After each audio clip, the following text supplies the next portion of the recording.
going on, my friends? I'm Rick, and this is your seat at the table, and we are looking at BattleTech's Dawn of the Jihad. For the longest time, and you've heard me, if you've heard my videos, you've heard me grouse and gripe and bitch about it off and on, that there was a point in 2002 or so that I dropped off the board when it come to BattleTech. Things had gone really south. FASA had folded, and we didn't really know why. We didn't know what was going on. FanPro and WizKids came in, but there was some confusion whether they were the same company, different divisions of the same company, completely different companies, what they represented. None of that was clear for the fan base, at least not that I was connected to anyway. And I'm not going to, I'm not going to say that I was connected to anything, because I wasn't. I just knew what I knew from social media at the time. And so things became a really hot mess in a hurry. And then there's things like the Dark Age and the Jihad, and this sudden leap 60, 70 years forward. And then they brought out clicks, and the clicks mechs looked like toys, and I'm like, I'm out of town. I'm out of this. This is it for me.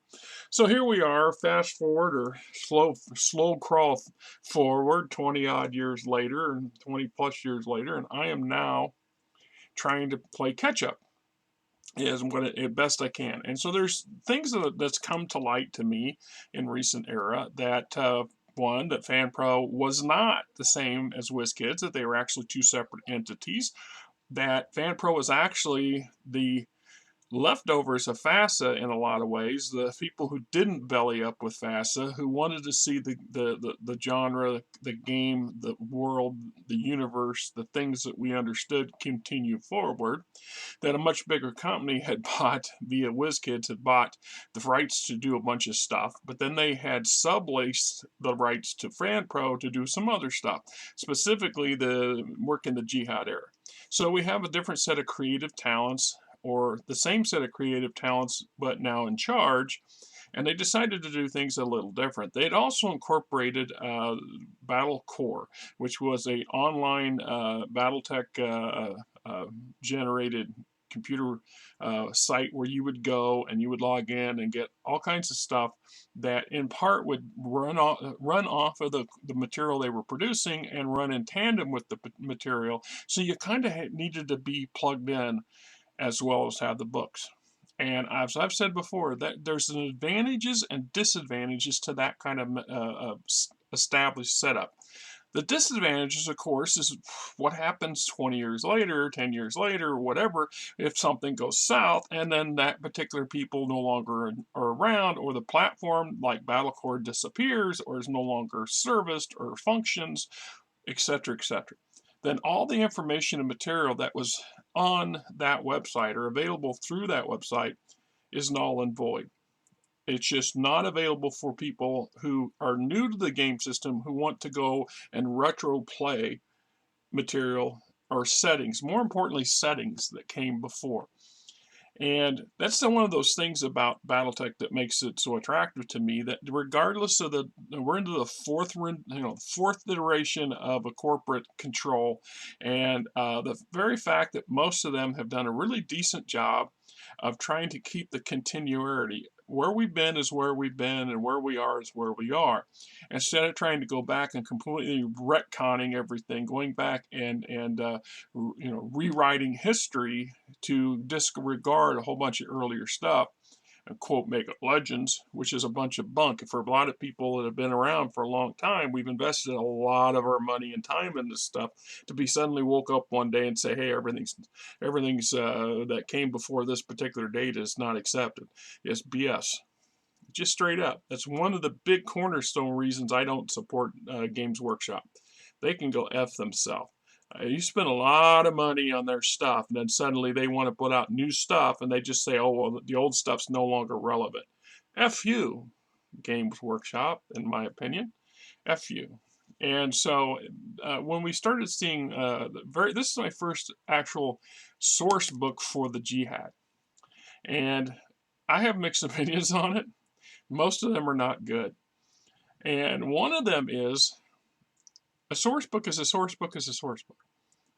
There's certain given formats on how rule books should be laid out, how source books should be laid out, how adventure modules should be laid out, and how novels should work in tandem with the other material, or vice versa. So, I mean, I'm going to pull out one of the oldest books that I have in my personal collection, and that's this one here. I'm going to do a video on it too, whether or not it got posted before this one, probably will. This is the actual 1982 edition of first edition Advanced Dungeons and Dragons by Gary Gygax himself, right? The actual content inside the book was published in 78. It had a different set of artwork in 78, and this would have been the and it says it right in the book that this is the artwork is updated, but the material inside the book is identical to what it was in 78. I had the original set that was published in 78 because I started buying them in late 78, early 79. And then in 1980, the Satanic Panic happened, if you're familiar with it. And it was 81, I think, by the time my mother finally caught up with it.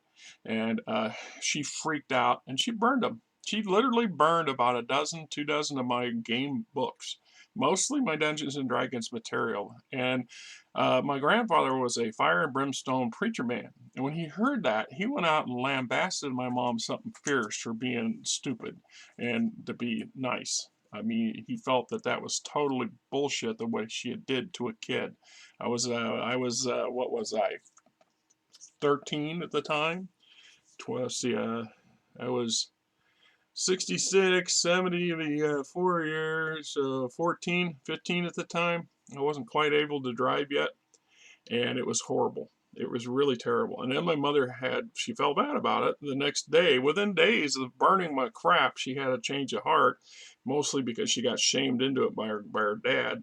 And she gave me $100, which was a huge amount of money for her at that time, a lot of money for everybody in the 80s. But she gave me $100 to go and replace my books, as many of them as I could. And this book here was $15, to give you an example. So I was not able to replace all my original stuff. Some of it I never replaced. And all of it, of course, at this point had new artwork on the covers. So the book itself is the same. But what I'm getting at is the rule books themselves have a certain format, and I don't really care what game system you play in, that they have that format, and they generally follow that expectation of how things are included, how things should be laid out, and what you ought to be able to expect in a quote rule book. So when you get a source book, and that's distinctly what this is, and if you look at any of the other source books we have, and I have a pile of them sitting over here, and let's see. Let's just grab this one off the table.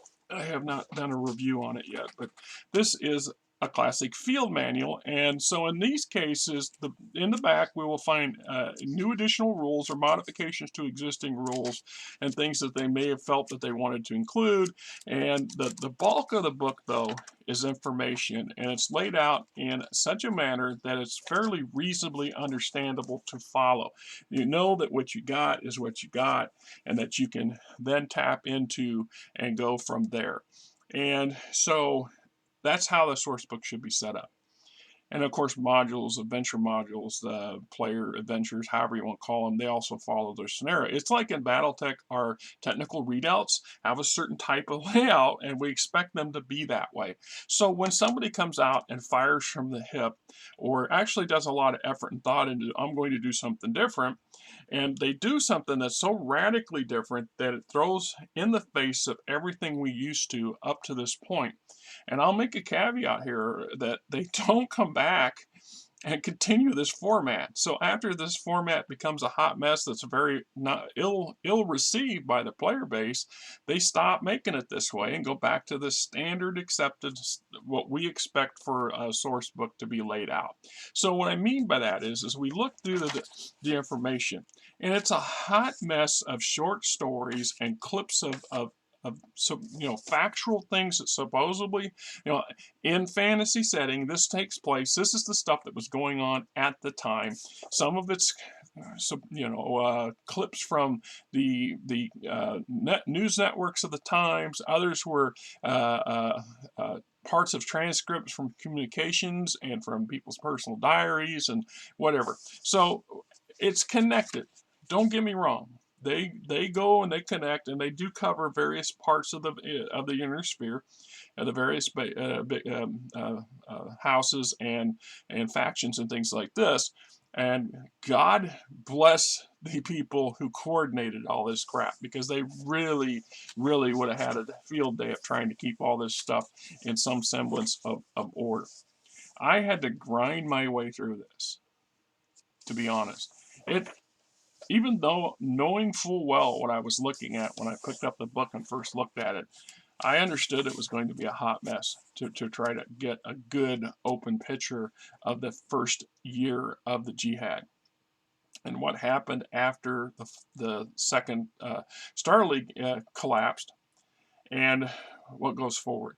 From a game perspective, this didn't come out until slightly later. So Facet had already bellied up. It took FanPro a minute to get all their ducks in a row and get things going. And this was published. I'm going to find a published date on it, because they're never in the same damn place. They bounce around a little bit.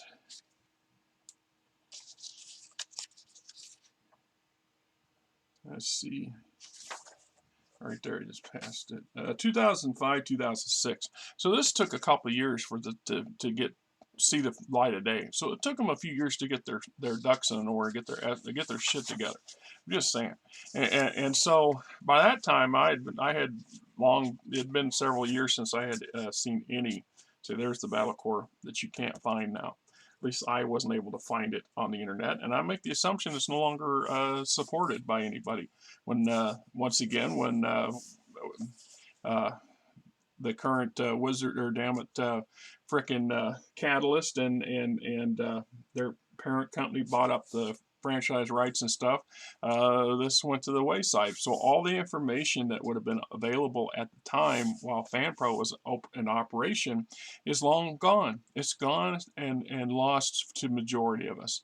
So unless there were some people out there who had the foresight to copy everything down and could then put it out there in PDF format, the fact of that is what it is. This stuff's more or less gone, or in some deep storage unit inside of CGL. So anyway, when we go and look at it, oh my God, I still have more questions than answers. Meanwhile, there's a lot of stuff in here that really they touch on a lot of things that are not fully, completely, or even remotely explained, or explained to the satisfaction of a game player, let alone a game master. If you're trying to run a campaign in the Jihad using this kind of material from a source book, yeah, you got your work cut out for you. I'm just saying, I wouldn't do it. I frankly wouldn't do it at all. I mean, I understand now, depending on, I got several sources telling me two different things. And I tend to believe the second set of sources because, well, they're YouTubers and their sites are pretty well established, and they seem to got their heads on their shoulders real well. So I have one set of people telling me there were 6 books in this series for the Jihad, and this other feller's telling me, he said he never heard of this 6. He says there's 4, and he recently did a video on the last one in the series for his channel. And if I think about it, I'll post a link to it. The next one in this series, I think, is called Jihad Hotspots. I'm going to kind of bounce around and see if I can find it on the cheap. If I can't, right now I'm in a famine period, so money's very, very tight, so I'm not likely to be buying anything anytime soon. It'll be another month or so before things turn around. We literally, not that you care, I had 14 hours on my check last week. That, when you live check to check, that's horrible. And so I had to crack into what I call my stash, and my stash is horribly depleted right now. Much lower than it's been in many years, and I don't like it. On the good side, not that you care, I got back child support that's coming to an end finally in a couple months. I have been paying back child support since my late 20s, or support back then. Now it's back support. The reasons are complicated and annoying as hell, but that's like $600 a month out of my check that I will get back. $148 a week is a huge thing, and I'm looking forward to being able to paying down some credit cards and reestablishing my savings a little better and going from there. Of course, I'm hearing some pretty scary stuff on the economic and government front, what's going on in not just America, but in the world right now. And there's a lot of new doom and naysayers going on about some pretty terrible economic problems yet to come this year. Yeah, right? We're all in an ugly boat. Is it wonder why a lot of us choose to spend our time in these fantasy worlds? Anyway, so when you look at this sort of book and the way this stuff's laid out and the stories and the short stories and the bits and pieces, oh my God. I mean, oh geez. If I was a new player who was a not brand new player, but somebody who'd been playing other game systems, and I stepped in and I picked up one of these books at a game store, and I tried to make head or tails of this, I was likely not to have engaged in the game at that time. I most likely would not have bought this book at that time. The only reason I bought it this time was because I was able to get it fairly reasonably cheap, and now I know why. There's probably still a whole slew of these things available out there because it's not a very popular format. It's very you talk about, people complain about chunky rule systems, chunky systems in general. This is really bad in that respect. It's really poorly laid out. The material's fine. The writing's great. The stories are workable. But the methodology for creating an entire book of this sort of stuff is, oh my God. You know, the odds are, unless I go back looking for bits and pieces of stuff, I'm likely never to read the damn book again. I mean, I'm just going to throw it up on the shelf and say, and it'll be part of the collection until I die and somebody else inherits it. Or he ends up in a dumpster somewhere, because who knows how that will play out, you know. But in this case, geez, I mean, you can't even, you know, they don't even give you a glossary or a decent table of contents, so you can't go and look for anything directly. You got to go through and kind of go, what's this? Is this filling what I'm looking for? I mean, right? I'm just saying, you know, they could have did a different job. I don't want to say a better job.